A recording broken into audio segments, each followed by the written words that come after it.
लेसोर जिसके पास ओनरशिप है प्लेन का, उसको मैं लेसोर बोल रहा हूं। और 2023 में गोएयर का एग्जाम्पल फिर आया। अब गोएयर जब हुआ तो गोएयर के समय एनसीएलटी थोड़ा सा और आगे आते हुए उन्होंने बोला कि अब कोई प्लेन कहीं कोई रजिस्टर नहीं होगा, कोई कहीं नहीं जाएगा, और उसको इधर ही रखा, पूरे मॉरेटोरियम के साथ उनको बंधा रखा इधर ही। तो लेसोर के पास, जिनको सिर्फ इतना ही था कि उन्होंने प्लेन लीज पे दिया, उनको कुछ गलती नहीं थी, पर उनको प्लेन नहीं मिल रहा था। पर ये सब क्यों कह रहा हूं, क्योंकि लेसोर क्यों इंपॉर्टेंट है हमारे लिए।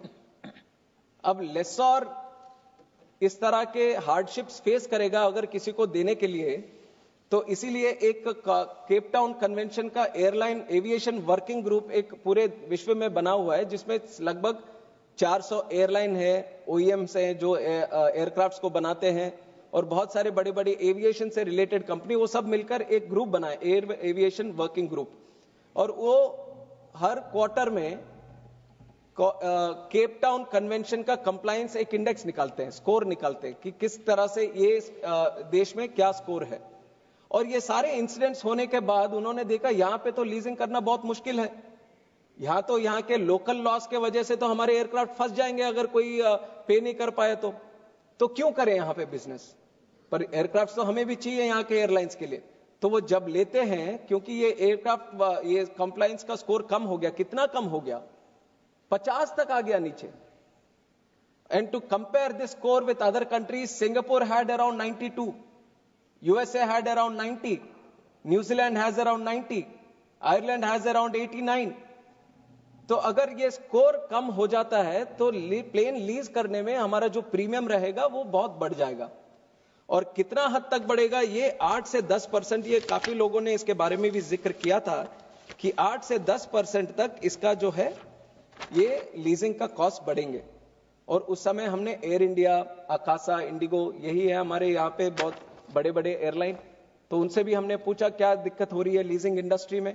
तो एयर इंडिया ने बोला, upon the enactment of legislation, the improvement in India's compliance score in AWG's outlook, making Indian airlines eligible for CTC discount will significantly reduce leasing cost by approximately 8 to 10%. Air India कह रहा अगर ये अधिनियम आ जाएगा तो हमें जो lease लेने में हमारा जो स्कोर बढ़ेगा तो 8 से 10% कम हो जाएंगे। इंडिगो की यही है कि हो सकता है कि 15% तक कम हो जाए। आकाशा बोलता अगर ये नहीं है तो $15,000 पर महीने हमारे लीज के रेट बढ़ जाएंगे, और ये डॉलर के हैं, $15,000 के रेट, और एडिशनल 15 करोड़ US$ पर एयरक्राफ्ट उसका भी आगे देने की नौबत आएगी। तो ऐसा है कि अगर लीजिंग का स्कोर कम हो गया तो इस तरह के हालात पैदा हो जाएंगे जहां पे आपको लीजिंग करने में बहुत सारी दिक्कत होंगी। और इंडिया का ऐसा मार्केट है, अभी ज्यादातर डिस्कशन भी चल रहा था, कुछ तो सीमित थे बिल के संबंध में, और बाकी सब तो ज्यादा दो चीजें पे थे। एक तो है कि जहां पे एयरपोर्ट है वहां पे कनेक्टिविटी चाहिए, जितना अच्छा कनेक्टिविटी उतना अच्छा वहां एयरपोर्ट से कनेक्टिविटी चाहिए, और दूसरा है कि एयरफेयर्स बढ़ते जा रहे। तो इन दोनों का सबसे मूल समस्या यह है कि जितना डिमांड आज भारत में है उतने प्लेन्स नहीं है। तभी तो हमारे एयर इंडिया हो, इंडिगो हो, आकाशा हो या कोई और एयरलाइन हो, अभी 1700 प्लेन अभी ऑर्डर में है और बाकी है अभी आने के लिए। अभी इस तरह का डिमांड नहीं है तो क्यों ऑर्डर करेंगे ये लोग सारे इतने सारे plane. Because India has that kind of demand, they have ordered up to 1700 planes today, and the rate of which the planes are coming into the country are up to 5 to 10 only, क्योंकि Covid के बाद उसके supply chain के उसके issues हैं, तो plane बन के आने में बहुत समय लगता है। तो 1700 प्लेन्स अगर हम बोलें कि 5 से 10 हर महीने में आ रहे तो ये 1700 कब तक आए। पर एयरलाइंस के मन में है कि इतना बड़ा डिमांड है, हमें इतने सारे प्लेन्स चाहिए। अब तुरंत अगर प्लेन्स हमें लाने पड़ेंगे तो लीजिंग ही एक मौका है कि लीजिंग कहीं किसी के पास है तो तुरंत लेके आए। और लीजिंग का प्रीमियम आप इतना बढ़ा दोगे क्योंकि यहां पे संविधान उसके हिसाब से नहीं है, उसके लॉस इतने या यहां पे प्रोटेक्टिव नहीं है, तो उसके लीजिंग कॉस्ट बढ़ जाएंगे। कोई देने के लिए भी तैयार नहीं रहेगा, तो प्लेन्स उतने जितने चाहिए उतने आएंगे नहीं, और जो आएगा वो भी बड़े दाम पे आएगा। तो एयरलाइंस का तो जैसे आपको पता है वो तो बिजनेस का वो है, तो जैसे उसका वो लीजिंग कॉस्ट बढ़ेगा उसका वो तैरते तैरते तैरते वो पैसेंजर पे ही पड़ेगा।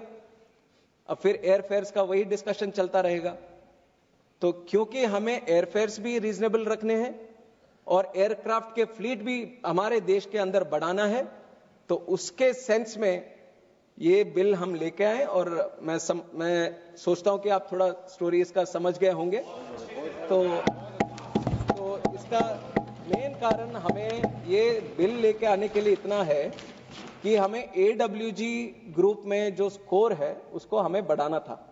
50 से अभी काफी 61 तक आया, पर अभी जैसे ही आप सब लोग विपक्ष भी काफी साथ दे रहे हैं, तो आप भी साथ देके इसको पारित कीजिए, तो पूरे विश्व में बहुत अच्छे से स्कोर हम भारत बना पाएंगे और हम भी ज्यादा से ज्यादा प्लेन तुरंत लेके आ पाएंगे। इसके बहुत सारे अच्छे वो हैं, जैसे कॉस्ट एफिशिएंसी मैंने बोला है, कम कॉस्ट में आप ज्यादा प्लेन लेके आ सकते हैं, तो बर्डन जो एयरलाइंस पे रहेगा वो कम होगा। और फ्लीट एक्सपेंशन जो है तुरंत कर सकते हो। इतना मैन्युफैक्चर करके जल्दी लाने में बहुत दिक्कत होगी, पर लीजिंग करते रहो तो जल्दी जल्दी आपके फ्लीट को आप और एक्सपैंड कर सकते हो। और ऊपर से एक है कि ये एयरफेयर्स का जो मैंने बताया है, और ऊपर से हमने केप टाउन कन्वेंशन को तो पहले ही सिग्नेटरी बन चुके हैं, और केप टाउन कन्वेंशन के जब ऑलरेडी आप एग्रीमेंट में हो तो अच्छा है, उसको और सशक्त करके एक अधिनियम एक भी बनाए और इसके तहत हम आगे बढ़े। तो इस केस में मैं जरूर चाहूंगा कि जो भी यहाँ पे उपस्थित है सारे पूरी हाउस इसके अनुरूप में सब वो करें। तो जैसे कि ये पूरा बिल का विषय था, तो बिल जरूर हमें सबको पारित करना चाहिए, इंडस्ट्री को सपोर्ट करना चाहिए, जो कि पूरा इसका बेनिफिट अल्टीमेटली हमारे आम नागरिक को, पैसेंजर को भी मिलने वाला है। और हवाई चप्पल से हवाई जहाज का सफर वो बिल्कुल हवा वाली बात नहीं है, ये बिल्कुल सच करके हमने पिछले 7 साल में दिखाया है। और जो भी हमारे प्रतिमा मंडल जी हो या फिर यहाँ पे हो, ये सब आज एयरपोर्ट की मांग करते हैं और एयरपोर्ट की कनेक्टिविटी की करते हैं। अगर आज भी ऐसे ही होता, ये एविएशन इंडस्ट्री या एयरलाइन की यात्रा अगर बड़े बड़े लोगों की होती तो और बड़े बड़े लोग उस शहर में रहते तो शायद मांगते कि 5 स्टार होटल यहाँ पे बनाए, पर वो नहीं मांग रहे। वो सब लोग मांगते हैं कि एयरक्राफ्ट चाहिए, कनेक्टिविटी चाहिए, एयरपोर्ट चाहिए, क्योंकि इन सब चाहते हैं कि आप तो आम नागरिक के लिए बात करते ना यहाँ पे, आप सब लोग चाहते हैं कि कॉमन मैन की बात यहाँ पे करें। तो आपकी भी आपने बात सुनी, आपने बोला कि एयरपोर्ट चाहिए, कनेक्टिविटी चाहिए, नया एयरपोर्ट भी चाहिए। तो जरूर यहाँ सदन में जो भी उत्सुकता से बोलते हैं, आम नागरिक की बात होती है और सिविल एविएशन आज सबके मुंह से निकल रहा है, सबके मन से निकल रहा है, तो जरूर आम नागरिक चाहता है कि आज सिविल एविएशन का आगे बढ़ाए और एविएशन को बढ़ाए। और ये 10 साल में हुआ है। आपके विषय पे भी आएंगे, आपके विषय पे भी आएंगे। तो थोड़े बहुत जो अलग अलग उसमें किए हैं, नेवेली एयरपोर्ट का मांग किया था, नेवेली का लिग्नाइट कॉर्पोरेशन, उनका अपना एयरपोर्ट है, वहां उड़ान स्कीम, और उड़ान स्कीम ऐसा रेवोल्यूशनरी स्कीम है हमारे देश में। काफी हमने एक एशिया पैसिफिक कॉन्फ्रेंस भी किया था, जहां लगभग 40 कंट्रीज के 40 देश के लोग भी यहाँ पे आए थे, और उस समय हमने उड़ान की उनको समझाया कि किस तरह से हमारे यहाँ पे ग्रोथ हुई है और उसका कारण उड़ान था। तो सभी ने अप्रिशिएट किया कि इस तरह का स्कीम कोई देश कहीं पे नहीं चला पाया, आपने चलाया और इतना अच्छा कनेक्टिविटी आप दे पाए। और यहाँ पे हमारे गोपाल जी है दरभंगा के, दरभंगा में 2020 से पहले कभी किसी का सपना नहीं था कि वहां पे एयरपोर्ट बनेगा, और हमने इतना बढ़िया एयरपोर्ट उड़ान स्कीम के तहत दरभंगा में बनाया। आज दरभंगा में बिल्कुल खाली नहीं है, और 14,000 करोड़ डाल के हम और नया टर्मिनल भी वहां पे बना रहे। और ऐसे उड़ान स्कीम के तहत हमने 88 एयरपोर्ट्स डेवलप किए हैं भारत में। 88 एयरपोर्ट से अब जहां पे भी हर स्टेट में कहीं ना कहीं उड़ान के तहत हमने एयरपोर्ट भी बनाया, और उड़ान के तहत हमने वायबिलिटी गैप फंडिंग देकर वहां पे कनेक्टिविटी भी शुरू की। और मैं मानता हूं कि अभी डिमांड जिस तरह से है कि और भी चाहिए, और ये आपकी जो चाहत थी, मैंने आपकी चाहत को आगे बढ़ाया और प्रधानमंत्री जी को भी बोला कि 10 साल तक जो था उड़ान का स्कीम, उसके तहत काफी हमने आगे बढ़ाया, पर अभी लोग चाहते हैं कि और इसको आगे बढ़ाए, और प्रधानमंत्री जी माने। और अभी जो फिलहाल बजट स्पीच में था, हमारे आदरणीय वित्त मंत्री निर्मला सीतारमण जी ने बोला कि आगे 10 साल के लिए भी उड़ान रहेगा, और आगे 10 साल में 120 नए डेस्टिनेशन भी भारत में हम बनाएंगे। और जो उत्तर पूर्वी है, या हिल स्टेट्स है या एस्पिरेशनल डिस्ट्रिक्ट्स है, वहां पे हेलीपैड का भी सुविधा वहां पे हर डिस्ट्रिक्ट में करने वाले हैं। तो इस तरह का तो पंचमढ़ी का भी आ जाएगा, उधर उसी में कर देंगे। तो नेवेली का हमने बताया कि वहां पे 16 करोड़ खर्च करके उड़ान के स्कीम के तहत करा है और उसका प्रोजेक्ट कंप्लीशन डेट है 31 जुलाई, और हम जरूर उसको पालन करेंगे और उसके तहत ही हम पूरा करेंगे। और वेलूर का एयरपोर्ट जो बार बार कहते हैं सरकार अच्छा नहीं लगता और हम अच्छे लगते हैं, अभी तो सरकार भी आपको अच्छा लगने लग जाएगा कि वेलूर एयरपोर्ट में 56 Vellore Airport, we have spent 56 crores. The only thing, the boundary wall is pending right now. Once the boundary wall is done, we will take due compliance, and by August 2025, we will make the airport operational. And there is already through Udan a route which is bid and ready to be operated. So we will push the airlines also to start the route immediately. So this is for Vellore Airport. और गोरखपुर में 24 hours की बात की गई। गोरखपुर का ऐसा है, defence का एयरपोर्ट है और प्राइमरी रेस्पॉन्सिबिलिटी डिफेंस का रहता है। जब डिफेंस से हम मांग कर सकते हैं, पर डिफेंस ऐसा है कि काफी उनका कॉन्फिडेंशियल उनका वो रहता है, सिस्टम रहता है, पर अगर वो सुविधा देते हैं सिविलियन ऑपरेशंस के लिए तो जरूर उसका आगे बढ़ाएंगे। और कुशीनगर की भी बात, कुशीनगर ऐसा एयरपोर्ट है जिसकी बात एक या दो नहीं, पूरे 10 सांसद करते हैं कुशीनगर की। और वैसे हमारे जगदम्बिका पाल जी ने भी कहा कि जो बुद्धिस्ट सर्किट है उसको मिलाने में बहुत जरूरत है। तो जरूर हम एयरलाइंस के साथ भी बात करेंगे कि जितना जल्दी हो सके कुशीनगर, कानपुर और सभी बाकी जगहों को भी कनेक्ट करने के लिए हम उसका करें। और वेस्ट बंगाल की बात करते हैं। वेस्ट बंगाल में जो आपने बोला था कि कोलकाता के लिए दूसरे एयरपोर्ट का, वैसे आज देश का सारे मेट्रोपॉलिटन सिटीज में इस तरह के हालात हैं कि हर सिटी में दूसरा एयरपोर्ट बनाना जरूरी है। चेन्नई में जो है एयरपोर्ट, उसके अलावा आज परंदूर में एयरपोर्ट बन रहा है जो 60 किलोमीटर लगभग दूरी है। परंदूर एयरपोर्ट के लिए स्टेट गवर्नमेंट भी काफी तेजी से पुश कर रहे हैं। And then we have Bangalore में भी अभी वहां पे स्टेट गवर्नमेंट सोच रहे हैं कि एक और नया एयरपोर्ट बनना चाहिए। दिल्ली की बात करें तो जेवर बहुत ही करीब है एनसीआर के टेरिटरी के पास, वहां पे भी नया बन रहा है। और Kolkata which is another major city, तो कोलकाता का भी हमारा यही है कि वहां पे भी एक नया अच्छा सा एयरपोर्ट बनना चाहिए। पर प्रतिमा जी, आप तो बोल रहे थे कि सरकार से हमारे पास आया, पर हमने पूरे मंत्रालय में चेक कर लिया, पर सरकार से कोई निवेदन हमें नहीं आया कि दूसरे एयरपोर्ट के लिए। और हम चाहते हैं हम लोग 26 में सरकार बनाएंगे फिर भेज देंगे। हम चाहते हैं, और ये मेरी तरफ से, and this is on the floor of the house, through the chair, through the member also, I am requesting the state government to take this very, very seriously, because Kolkata is one of the most historical and important cities in the country. We respect that city. We want the city to grow. We want the city to have better connectivity.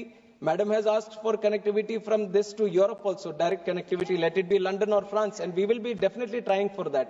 But what we need to do today is to cater for another airport.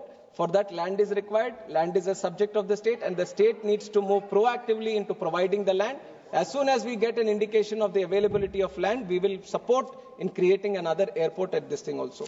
But since we are talking about Bengal, there is also Malda and Balurghat airport, which was taken by the state government to develop for training purposes. But no activity has been done for that also. So I would request through the state government to slightly push in creating some kind of infrastructure in Malda and Balurghat. If any support is required from our side, then you can definitely reach out to us in regard to us. And Nagaur का हो या कोई और airport हो, एक underlying statement में बता देता हूं कि जहां पे भी अगर नए एयरपोर्ट्स बनने चाहिए तो ये, अच्छा मैंने शायद दरभंगा में 14,000 बोल दिया था। 1400 है, 1400 है। कई पत्र में अखबार में मना लिख दीजिए, 14,000 दे दिया।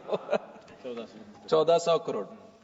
तो जो नए एयरपोर्ट की काफी सारे रिक्वेस्ट आती हैं, lot of people ask for new airports also. Whenever a new airport is there, the system right now is that the state government requests the central government that we want to create an airport here, and from our Ministry of Civil Aviation and through the Airport Authority of India, we do a feasibility study if that site is okay to run an airport in the future or not.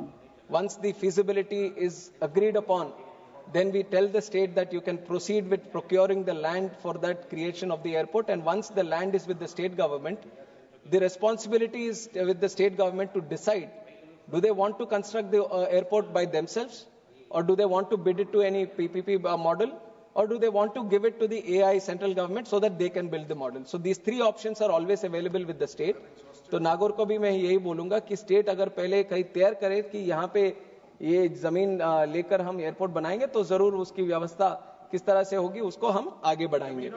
और अगर कहीं पे strips है तो थोड़ी आसानी से वहां पे बन सकता है, तो पर उसकी भी फिजिबिलिटी स्टडी करना पड़ेगा, क्योंकि ये स्ट्रिप्स ब्रिटिश के समय बने हुए थे. और I'll come to ब्रिटिश के समय बने हुए थे. और आजकल ऐसा हो गया कि स्ट्रिप तो पड़ा है, पर स्ट्रिप के चारों और बड़े बड़े बिल्डिंग आगे होंगे, जहां पे मुश्किल हो जाता है कि फ्लाइट को उतरना या वहां से निकलना. तो इसलिए फिजिबिलिटी स्टडी करना बहुत ही इंपॉर्टेंट है वहां पे. तो जो भी जमीन होगी, या तो स्ट्रिप या ग्रीन फील्ड या ब्राउन फील्ड, कहीं पे भी अगर इस तरह के हम स्टडी कर पाए तो थोड़ी और क्लैरिटी हमें आ जाएगी कि वहां पे बन सकता है कि नहीं बन सकता. और जैसे मैंने कहा है, और most experienced and learned member specially in civil aviation, present pilot also, who carries lot of their MPs when they are going around, Honorable Rudy ji, and he has been working very strongly for the airport in Patna. Patna already has one airport in the capital city, and there is one in Beta which is being developed. But both are very limited in their operations because of the runway and the technical limitations that these have. And that is why, even though it is an international airport, we are not able to have any wide body aircrafts run from there. So that is why Honorable Finance Minister in the recent budget has also announced that we are going to create another greenfield airport near Patna for international operations. And Ministry of Civil Aviation is committed to that, and we will definitely work out so that what you are trying to do, what the Ministry of Civil Aviation is trying to do, what the state government is trying to do, everything gets aligned, and the people of Patna will get a new airport for traveling internationally, and that through that we will continuously work towards it. And Kottayam, Sabarimala also was speaked about. Meerut में भी करीब, जहां तक मेरी जानकारी है, 30-35 acres की जमीन की जरूरत है. हम लगातार स्टेट गवर्नमेंट से संपर्क रख रहे हैं, और जैसे ही वो मिल जाएगा तो जरूर उसका कुछ हल निकालकर जरूर बनाएंगे. हम भी चाहते हैं कि मेरठ में भी एक बने. और कोट्टायम के लिए जीओआई ने, गवर्नमेंट ऑफ इंडिया ने साइट क्लियरेंस दे दिया है KSIDC को for setting up international greenfield airport. Site clearance भी हमने दिया था 13 अप्रैल 2023 में, और इन प्रिंसिपल अप्रूवल के लिए जो एप्लीकेशन वहां से आना था वो अभी आया नहीं. तो ये मैं रिकॉर्ड में रखना चाहता हूं कि ये प्रोसेस में यहाँ पे है. और काफी सारे और चीजें भी हुई है, और मैं देखता हूं कि Sabarimala only, I just told, Sabarimala only we have sent site clearance, but in principle approval which is supposed to be coming from the state government, we have not received that yet. And SAF is one important aspect. SAF we also want to push. SAF के लिए है sustainable aviation fuel, ये greener way of generating fuel है, क्योंकि काफी चर्चा इस पे भी होती है. जो एग्जिस्टिंग ATF है उससे प्रदूषण बहुत ज्यादा होता है, और ये ऊपर ही ऊपर रहता है, तो उसके कारण एयर पोल्यूशन भी काफी ज्यादा होता है. इंटरनेशनली बहुत बड़ा सब्जेक्ट बन गया है. ये आदरणीय प्रधानमंत्री जी के आशीर्वाद से हम दावोस भी गए थे, उसमें पार्टिसिपेट किया. तो वहां पे भी जो भी सेमिनार, जो भी समिट हम अटेंड कर रहे थे, उसमें पूरी बात SAF की ही हो रही थी. और वहां पे भी हमने बोला कि इंडिया कमिटेड है